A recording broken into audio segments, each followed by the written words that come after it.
What's up guys, it's your bro Rich here again. Today in this video is now part 4 on the 2nd-gen Mustang. And today is now the final part of this Mustang. Today in this video I'll be talking to you about the one final part which I got left of this video. Today I'll be talking to you all about the reviews of this car. And after I do this, I'll be doing my next muscle car. And after I do like the muscle cars I got planned, I will possibly be moving on to like more European cars because I feel like I haven't been like doing those as much as I would have done because like it just doesn't sound fair, not to do Europe. So after I do the muscle cars I got planned, I'll move back to doing European cars. I promise you guys, I won't let you down. I will do whatever it takes to make you guys proud. I will be going back to doing European cars, possibly some Japanese tuner cars. I'm not 100% sure, but um, I'll see what I can do.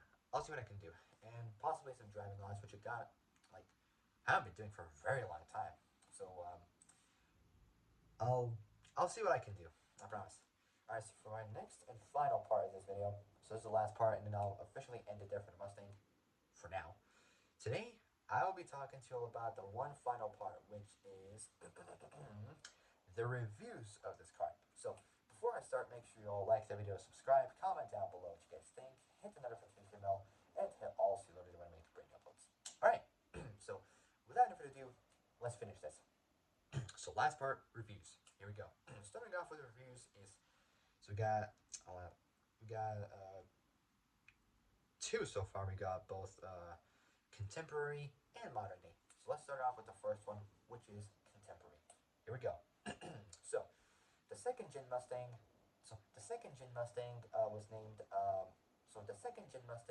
Was named Motor Trend's Car of the Year in 1974. The last Mustang. The final Mustang. So Mustang to achieve that honor until 1994. So somewhere like early mid 90s, it was the same. 1994 until 1990, 1994. Nevertheless, there are also mixed contemporary reviews, including Consumer Reports reporting that there are better subcompacts on the market than a second-gen Mustang, which I would say is kind of true because there's like better options than a second-gen Mustang. If people might not be interested in Mustangs, then you can have different options of what they could go with, and recommended the AMC Gremlin. Come on, really? You have to suggest them this? You have to suggest people with this car? Come on. You guys remember the movie Cars 2 2011? They featured those crappy Gremlin Pacer things, whatever those were, from AMC. They were just terrible everywhere. Like, literally, it just reminds me of the movie Cars, where they have those kind of cars. Literally. Both the AMC Gremlin and Pacer. What? So what has the world gone into? Are you kidding me now? The world has gone nuts with this. I don't know what to say, literally.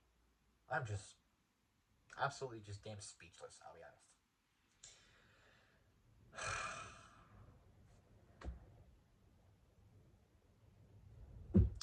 Seriously? An AMC Gremlin? Come on. I'd go with something better than that. Possibly Camaro, Charger, Challenger, Mustang, Buick, whatever I'd go with. But not the AMC Gremlin. So not the AMC Gremlin. I would go with the AMC Javelin, but the Gremlin or the Pacer? Nah. The AMC kind of lost its mind when they... I have a feeling they lost their minds when they did that car. I have a feeling they lost their minds. Nevertheless, there are also mixed contemporary reviews, including Consumer Reports reporting that there are better subcompacts on the market than a second-gen Mustang, and recommended the AMC Gremlin as a car that was at least as good. Nah, it was terrible. That was at least as good, and in some respects superior in terms of seating, noise level, both normal and and emergency handling, and also acceleration. And Road and Track described that the Ford was neither fast, so neither fast, so neither fast, so fast, nor partially, particularly good handling.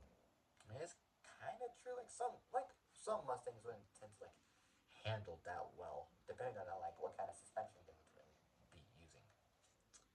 Sometimes they would use I don't know, lever axles or something. I don't know, but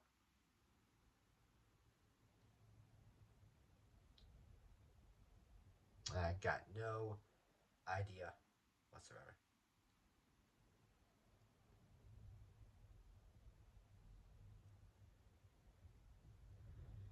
I don't know, but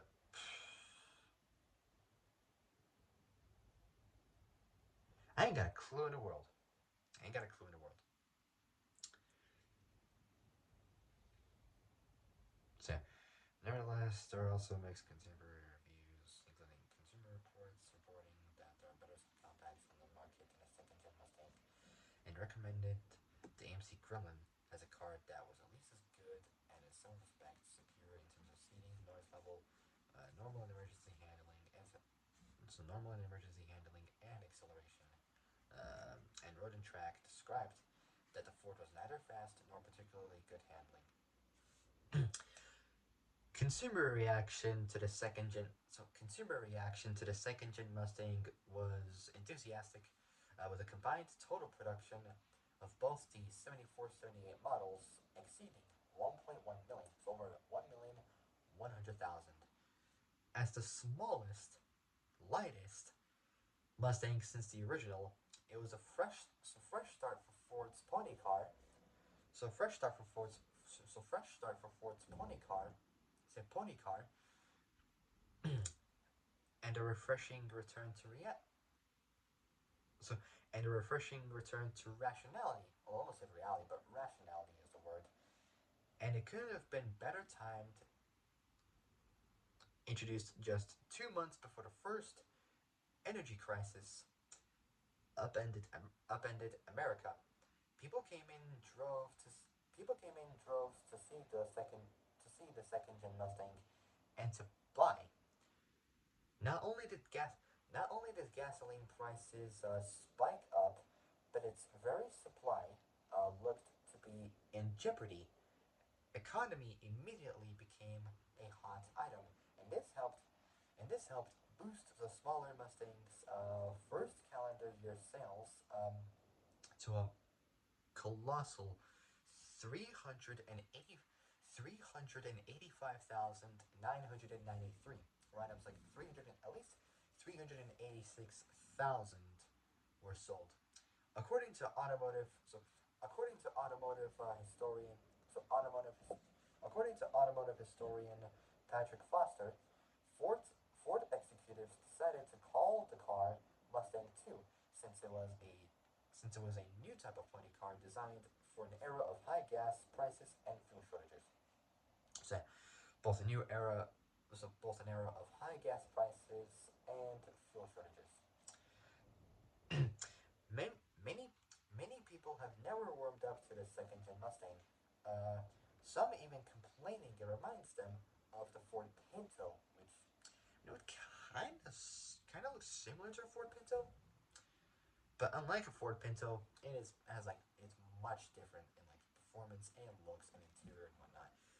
But in its day, so but in its day, both the public and the press sang praises for the little second gen Mustang. It's a second gen Mustang. It's a Mustang.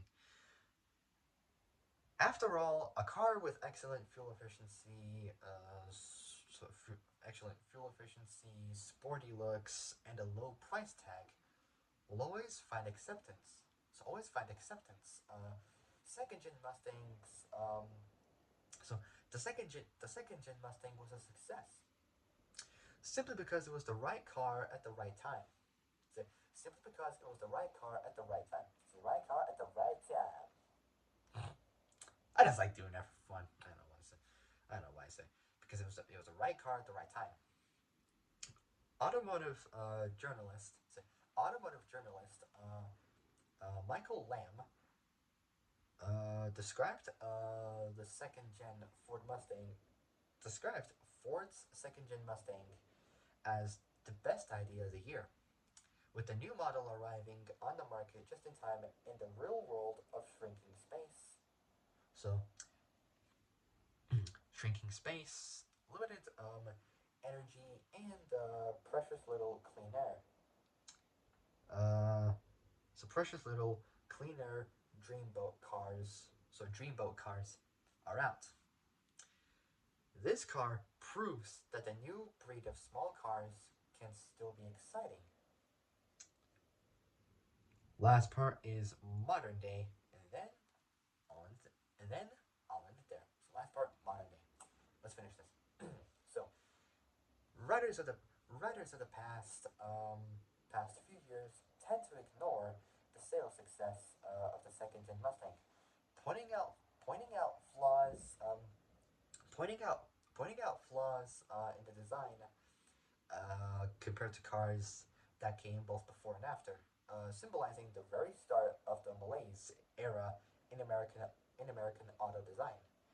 Options included Options include noting in 2003 that if there were any steps forward in technology with the Pinto chassis, it was that it's that it had a rack and pinion steering gear rather than the Falcon's recirculating ball, and front brakes. So front disc brakes were standard.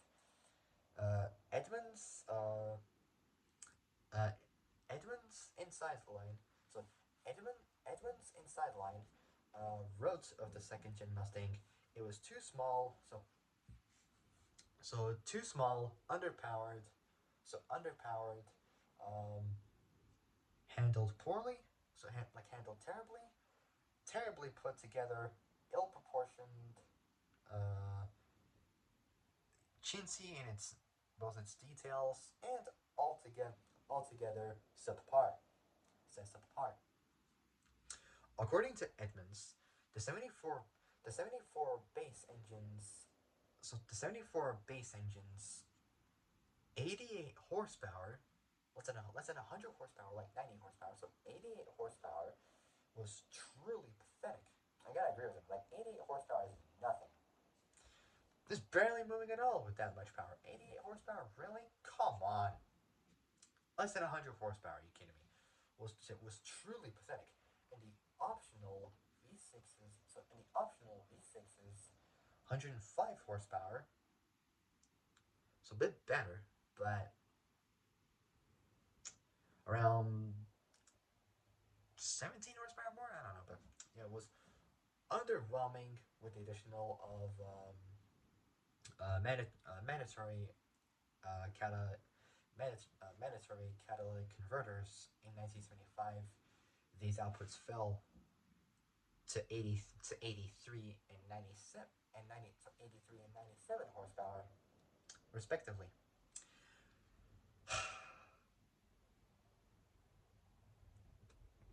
Which I gotta agree, like with that much power output, it's just nothing really. Just nothing at all. What were Ford even thinking of that year when they decided, that power should be enough.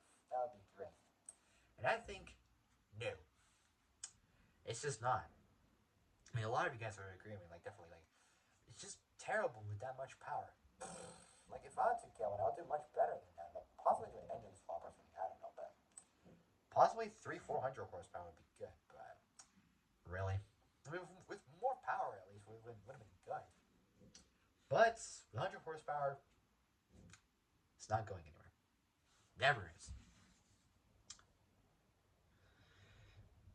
So yeah, according to Edmunds, the 74 base engine's 88 horsepower was truly pathetic, and the optional V6's 105 horsepower was underwhelming. With the additional of mandatory catalytic converters in 1975, these outputs fell to 83 and 97 horsepower, so less than 100 horsepower. In 1976, the standard four-cylinder, um, swelled to a heady So heady 92 horsepower. Say 92 horsepower. Um, the V6 increased to an extra 10 horsepower to 102 horsepower, and sales were a surprisingly stable 187,567 units, a mere 1,019 less than in 1975. In 1977, the engine's power outputs dropped again to 89 horsepower and 93 horsepower as well, respectively. Respectively, and production dropped about 18%. So about 18% to 153,117 cars. Writers of today ignore the rave reviews of 74, 78 models, and so writers of today ignore the rave reviews of 70. So writers of today ignore the rave reviews of 74, 78 models, and one even describes the second gen Mustang as lamentable. The New York Times said in 2006 that defective steering together with a fuel tank of the same design as in a Pinto, a car forever infamous for exploding when struck. So, a car forever infamous for exploding when struck in the rear, caused owners anxiety that was heightened by the fact by the fact that some second gen Mustangs had Firestone 500 tires, notorious in the 70s for widespread failures. It continued. Ford, not content to drag the revered Mustang name through the mud, added badges from Gia, the venerable um, the venerable Italian studio that it had bought to versions of the Mustang, to versions of the second gen Mustang with partial vinyl roofs and so both partial vinyl roofs and tacky opera windows. A 1995 book on the history of the Mustang refers to the intro of a lukewarm optional 302 V8, so that's 4.9 liters in 1975, and says that the token revival of the Cobra name, appearing as both the tapped and striped Cobra 2. The following year did little to stem the tide as customers grew less enchanted with the second gen Mustang's cramped quarters, and weak performance. There was a steady slide in 76 and 77, despite the 25% rise in sales for 1980. So, despite the 25% rise in sales for 1978, not even the high profile Cobra with not even the high profile Cobra with both its flashy decals and snazzy spats and spoilers could save the day for the second gen Mustang. According to a 2003 according to according to a 2003 according to a 2003 retrospective by Edmunds Inside Line, the 78 King Cobra wasn't much more than a Cobra 2 with revised graphics and the hood scoop turned around backwards. This model was visually about as nutty a Mustang as has ever been built, but mysteriously production climbed to 192,410 units. The automotive editor of Mustang Mon- the automotive editor of Mustang Monthly magazine. So, the automotive editor of Mustang Monthly magazine describes the second gen Mustang was the right car at the right time to keep the legend going into the future. The automaker, the automaker noted that the second gen Mustang has been has been maligned by hardcore pony car fans as the black sheep of the family almost since it went on sale. But without the new direction forged by the second gen Mustang, Ford also certainly wouldn't be Ford also selling Ford also certainly wouldn't Ford also certainly wouldn't be say, so Ford also certainly wouldn't be celebrating 50 years of Mustang today. All right, last part, and then I'll officially end it there. Ford hosted the first national Mustang. So Ford hosted the first national second-gen Mustang reunion. So Ford hosted the first national second-gen Mustang reunion in 2016, less than 10 years ago, well, 8 years ago, because we're still in 2024. So Ford hosted the first national second-gen Mustang reunion in 2016. So in 2016, um, at the company's offices. At the company's offices, where the pony car reinvented for reinvented for an all new era. So for an all new era where both so for an all new era when both build quality and fuel efficiency were more important to buyers than both no frill options and high horsepower. Alright, so that is officially it for this version of the Mustang. So for my next Mustang video will be about the 4th gen Mustang, and before I do that, I'm going to do a next generation of the Chevy Camaro actually. So I'm going to do that. I'm just going to do like one car at a time, like one car by one car, so I wouldn't have to do like just the same car, just different generations, because it's just going to create like almost confusion and like just take like more time to do, which is just gonna take a while just to finish off. And anyway, I wouldn't even have time to really do it, but I'll see like what I can really do. All right, so that's gonna end it for now. Well, for today at least. So if you guys like this video, like and subscribe, comment down below what you guys think, hit the notification bell, and hit all so you're alerted when I make brand new uploads. All right, so I'll be back soon. I'll see you guys later in the next video. But until then, stay safe, have a great day, and a great afternoon.